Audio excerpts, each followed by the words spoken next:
Neste vídeo, vamos apresentar o Tooltop ET828 Pro. Talvez seja conhecida a cara dele porque nós já falamos aqui do ET828, mas esta é a versão Pro. E o que diferencia principalmente a versão Pro da versão 828? Principalmente a questão da largura de banda e o Mega Sample. Então esse equipamento agora passa de 1 MHz para 10 MHz e principalmente a taxa de amostragem dele que passa a ser 50 megasamples. Então a taxa de amostragem aumentando, aumenta um pouco a qualidade do sinal e aí a gente tem, na teoria, um equipamento com um pouco mais de precisão em medidas. E é o que nós vamos testar hoje. Essa é a principal diferença entre os dois. Ele é um CAT2 1000V, True RMS, e vamos testar então o multímetro e logo em seguida as funções dele de osciloscópio. Ele se chama de multímetro gráfico. Isso já vem desde o 826, né, que é a versão do ON, que ele não se considera um osciloscópio, e sim se considera um multímetro com funções gráficas. Eu acho que sim, ele já foi muito mais para um osciloscópio, e o próprio manual fala, né, Scope Meter, então com uma visão já um pouco melhor, e acho que sim, acho que ele é um osciloscópio. Agora vamos ver se os ganhos que foram feitos nesta versão compensam as falhas que tinha no ET828. E atenção para um cuidado, na hora que vocês quiserem adquirir, se quiserem adquirir, cuidem porque o que tem no mercado mais ainda é o ET828 e não a versão Pro. E como eu já disse antecipadamente, outra vez, a versão 828 não é uma versão que eu recomendo a compra. Já a versão Pro, quem sabe. Então vamos começar os testes com o multímetro, logo em seguida a gente vai para o osciloscópio dele. Só para falar o que vem junto, então vem o equipamento, vem numa sacolinha bem legalzinha de carregar, uma sacola que não protege, mas para carregar é ótima. Um manual bem completo, explicando como todo ele funciona, como é que usa, todo em inglês, sem dúvida. E ele vem com uma folha inicial aqui, acho que para facilitar o uso inicial. Além disso, vieram as pontas de prova. O que eu achei das pontas de prova? Elas são pontas de qualidade média, são aquelas pontas que têm um acabamento bem razoável, mas tem um fio bem duro. O fio é relativamente grosso, ela é uma ponta de prova de 1000V com 10 amperes, CAT3, então ela não é aquela ponta melhor de trabalhar, porém é uma ponta bem acabada. A pontinha dela é grande, mas ela não é a mais fina de todas. Ou seja, não é as pontas que eu gosto de trabalhar. Vejo que ela fica rígida na mesa, então quem tem uma mesa pequena que demora, tem um pouco de dificuldade. Vou fazer a ligação aqui e a gente começa com os testes básicos do multímetro. Um detalhe sobre a construção dele. Ele é um plástico de qualidade mediana. O pezinho dele funciona bem, mas não é o pezinho mais seguro que eu já usei. Gosto do modelo de baterias que não tem um parafuso, mas elas são bem chatas de tirar e colocar aqui de dentro. E vamos começar os testes. Sobre o seletor, é péssimo, tá? O seletor é realmente ruim e às vezes inclusive ele desliga o equipamento. A tela dele é uma tela gráfica 320 por 240, colorida, e aí o que eu posso dizer? Poderia trazer recursos melhores. Vocês vão ver que durante a utilização algumas coisas poderiam ser mais bem pensadas, mas nós já vimos outras aplicações com esse tipo de solução, talvez mesmo software, só com versões diferentes, e elas acabam sofrendo desse mesmo problema. Então vou começar aqui com os resistores, como a gente sempre começa, e aí eu selecionei a opção dos resistores e vou no céu até chegar nele. Então eu estou no diodo, ele mostra lá em cima continuidade, resistência. Então eu vou começar os testes de resistência. Começando com de 1 mega. Marcou bem, rápido, 10K. também 100 ohms. Um pouquinho acima, agora estabilizou, perfeito. 3.3. Perfeita a medição e não bipa, é muito boa a medição, é um dos primeiros que dá exatamente ele. Será que o 0.38 vai também?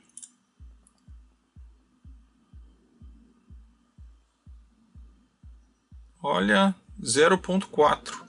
Perfeito, né? Porque 0.38 arredondado é 0.4. Então, o que a gente pode falar é que na medida de resistência, ele é absolutamente preciso, o que é um bom fator. Vamos para a capacitância. Vou começar com 10 nano. 8.70, um pouquinho abaixo, né? A gente tem visto que alguns equipamentos digitais têm chegado um pouco abaixo nesse capacitor. 1.5.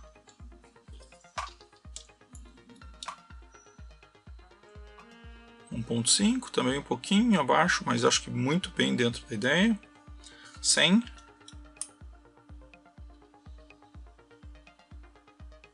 105 microfarads, 103, perfeito, né? Normalmente é isso que dá, 102.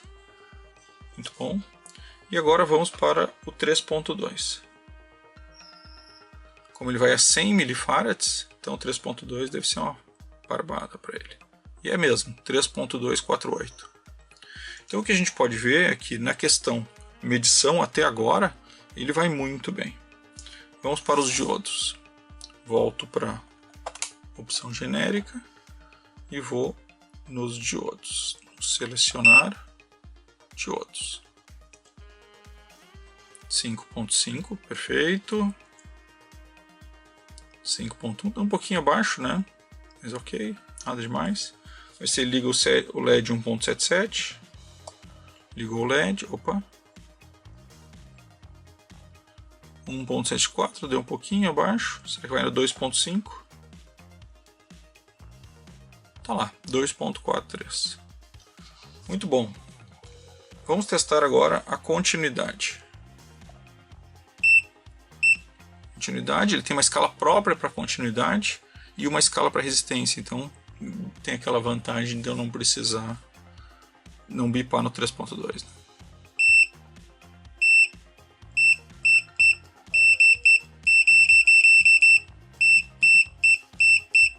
Absolutamente rápido e realmente sem falhas. Um bom bip, né? Eu acho que a altura boa, não é nem muito baixo nem muito alto. Não tem nenhuma imagem ou LED, o que poderia ter, mas eu acho que tá ótimo também. Vamos para o AC?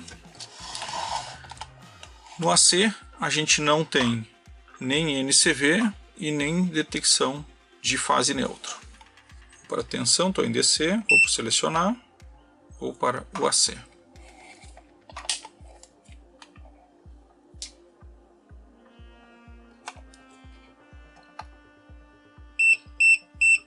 Ele dá o bip dando média tensão, 220 volts, que é o que eu tenho aqui.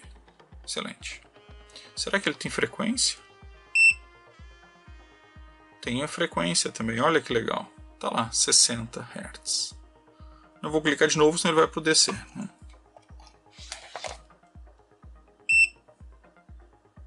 Ah não, ele tem o Dead Cycle ainda, olha que legal. E depois volta para o DC. Então ele já traz o AC com a frequência e com o Dead Cycle. Uma pena não trazer isso numa tela só, uma vez que é uma tela gráfica e caberia as informações. Mas é uma decisão, né? Às vezes pelo processador, alguma coisa assim. Vamos agora fazer a medição DC e a gente entra na corrente também. Então eu estou em tensão DC, ele já tem milivolts aqui mesmo. Então eu vou começar com 5 volts. Perfeito, 5 volts, perfeito. Vejam que esse equipamento tem uma vantagem de alguns automáticos, né? De não ficar tentando zerar tudo. Ele vai com a medida parece mais precisa. E vejo que os 5 volts é muito perfeito. Lembrando que eu estou usando a fonte da FR, que é muito precisa. Essa fonte realmente é fantástica. Vamos para o 12 volts. Tá lá, 12 volts. Perfeito. Vamos para o 19. Perfeito também. 0,001 de diferença. Perfeito. Vamos agora para tensões mais baixas. Então vou começar com 500 mV. 500 mV, ativando. 500 mV. Excelente. Vou para 200, vou deixar o on fly nele, né? 200, tá lá 200, perfeito. Agora eu vou desligar e vou para 20. 20 mV. Muito boa a medição, hein? Então, a medição de tensão dele DC, perfeita. Então, até agora o multímetro tem se apresentado muito bom. Melhor que o irmão dele, mais novo, né? A gente viu que realmente ele tem um ganho fora de série. Vamos então para a corrente. Então, ligado os fios. Então, já fiz a ligação. Botei em 10 amperes. E agora, selecionei 10 amperes. Vou começar aqui com uma corrente de 4 amperes. Então, estou em 5 volts. Vou ativar a fonte e agora vou ativar a carga. 4 amperes. Perfeito, né? Muito boa a medição. Vou baixar para 1 só aqui, só para a gente testar aqui. 1 ampere, saída. 1 ampere, perfeito também. Agora eu vou baixar para miliamperes. Então, ele tem um fusível de 600 miliamperes. Vamos começar com o teste de 500 miliamperes, vamos depois para 200, aí a gente baixa para 20. 500 miliamperes, vai muito bem, né? Muito bem mesmo. Vou baixar para 200. 200 miliamperes, também vai muito bem, vamos para 20. 20 miliamperes está dando 14, mas a gente já comentou, né? A fonte, saída da fonte também está marcando ali 13, 14 e aqui está dando 14. Então tá perfeito mesmo.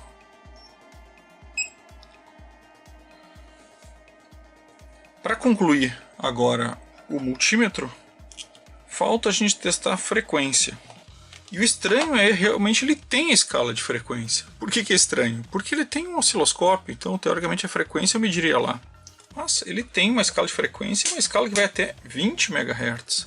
Então vamos fazer esse testezinho aqui antes da gente mudar. Então eu estou com uma saída de 1 kHz a 5 volts VPP, onda senoidal. E ele está lá. 1 kHz. Perfeito. E aí eu consigo ver o Duty Cycle e consigo ver aqui a frequência e o Duty Cycle.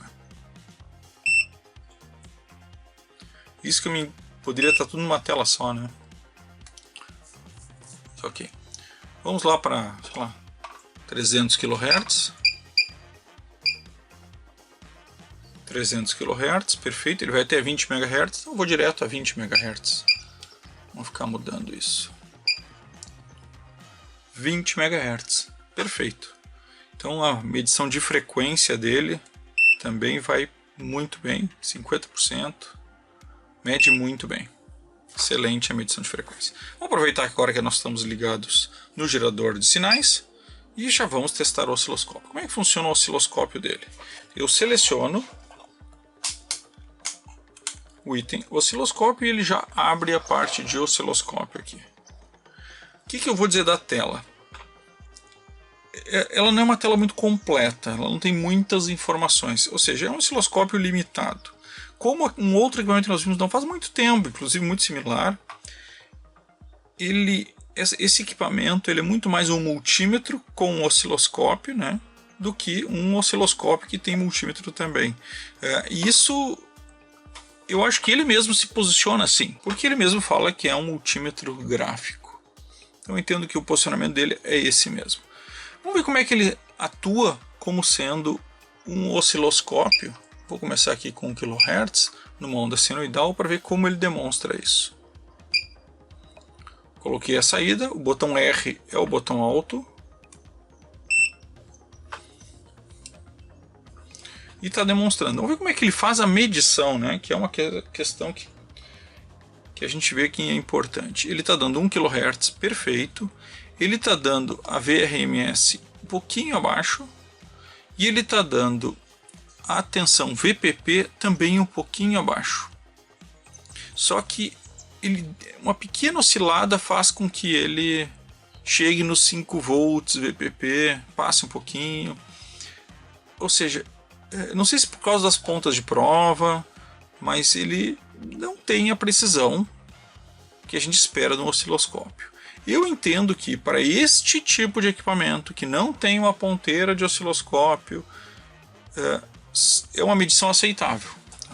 Então ela não vai trazer uma medição precisa, ele vai montar a forma de onda ok, vai trazer a frequência ok, mas ele não vai trazer uma medição precisa. Um pouco de como ele funciona, então, por exemplo, o tempo, se eu for apertar aqui, eu arrumo o tempo dela. Então, mais ou menos. Posso arrumar também a tensão. Então, maior ou menor.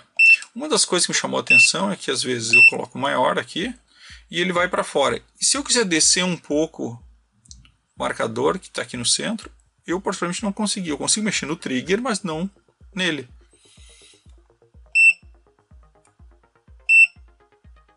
Então isso me incomodou um pouquinho, né? Porque às vezes eu faço uma onda, uma onda quadrada, e eu quero jogar aqui para baixo para poder ter o espaço para analisar ela com um zoom maior.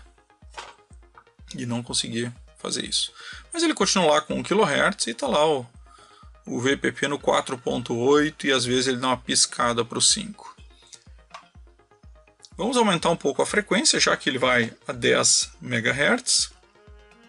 Vamos ir para 1 MHz.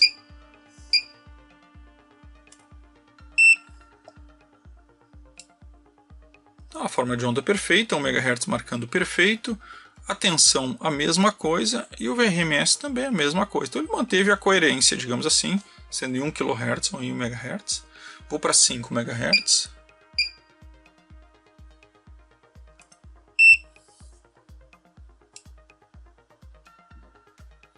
MHz, e aí ele começa a se perder um pouco. A tensão acaba ficando um pouco maior, o VRMS também, mas a frequência ele marca bem em forma de onda também. Vejam que um equipamento que vai a 10 MHz, eu acho que ele já tem uma frequência bem aceitável, né? São poucas situações talvez que a gente precise mais do que 5, 10 MHz. Acho que na maioria dos testes que a gente possa fazer, um equipamento de 10 MHz é mais do que o suficiente. Claro que quando eu tenho equipamento de maior frequência, provavelmente a frequência menor ele vai ter um pouco mais de qualidade. E aqui eu tenho 50 megasamples, então a proporção é aceitável de 5 para 1. Vou ir para os 10 só para ver o que acontece. 10 MHz, o VPP foi lá para cima, né? E o VRMS até que não tanto. Então o VRMS ficou até certo. Eu vou dar um alto aqui. E ele manteve. Acredito que os 10 MHz realmente ele consegue medir. Bom, né? Será que eu consigo mexer no tempo?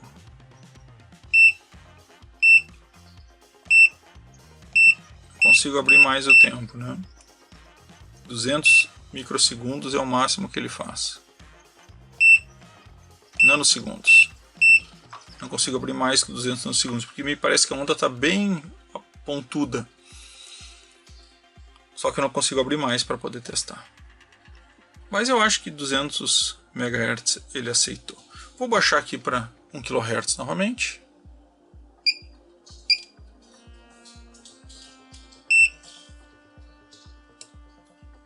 E vou trocar os tipos de onda para ver como é que ele responde. Onda quadrada. Ele dá um pouquinho de ruído de novo, umas ponteiras, alguma coisa, mas mede relativamente bem.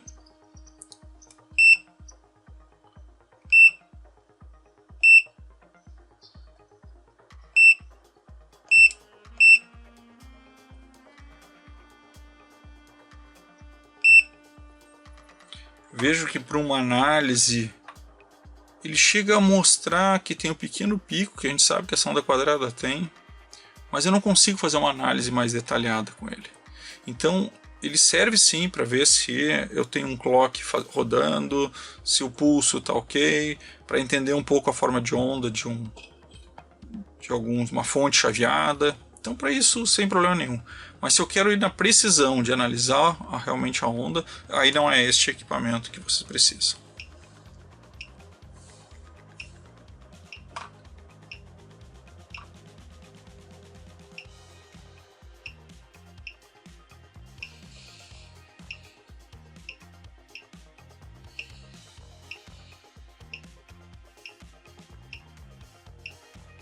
Bom, como vocês veem, ele faz muito bem todos os tipos de forma de onda. Esse aqui é uma onda que eu mesmo criei.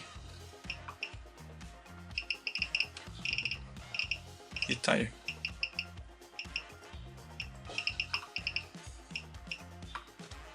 Voltamos para a onda sinoidal. E assim a gente conclui os testes. Vou dar uma arrumada e a gente já vem falar dos pontos positivos e negativos deste equipamento.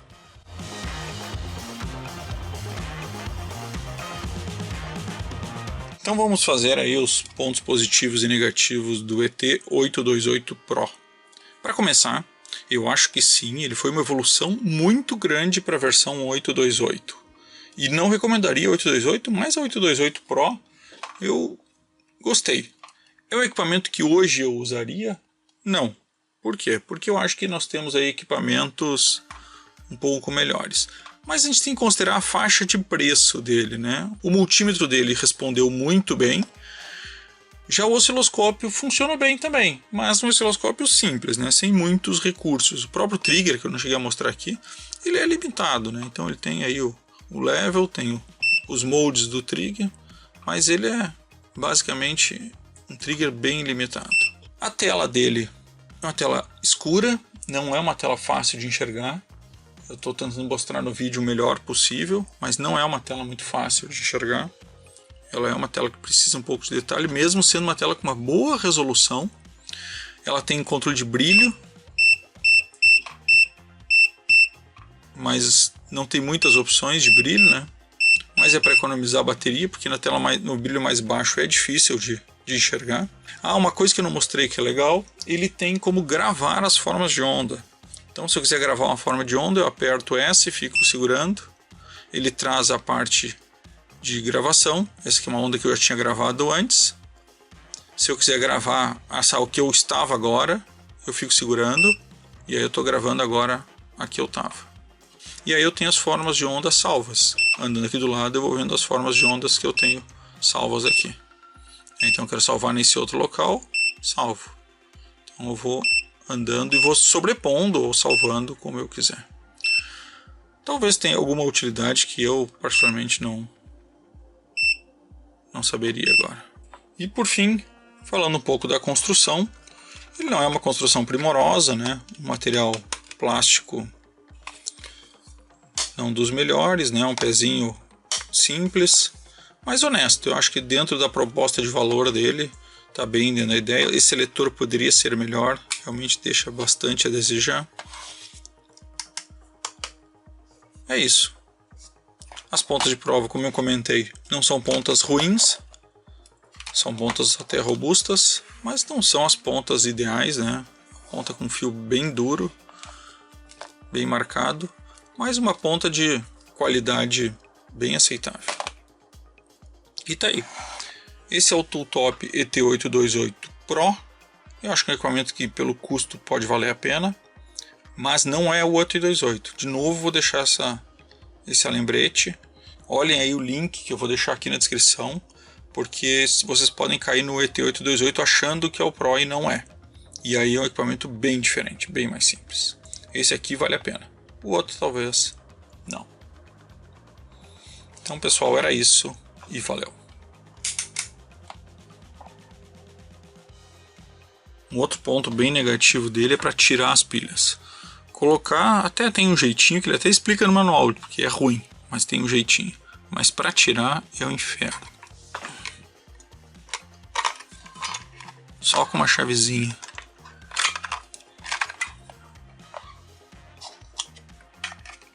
Olha, mostra até aqui como botar.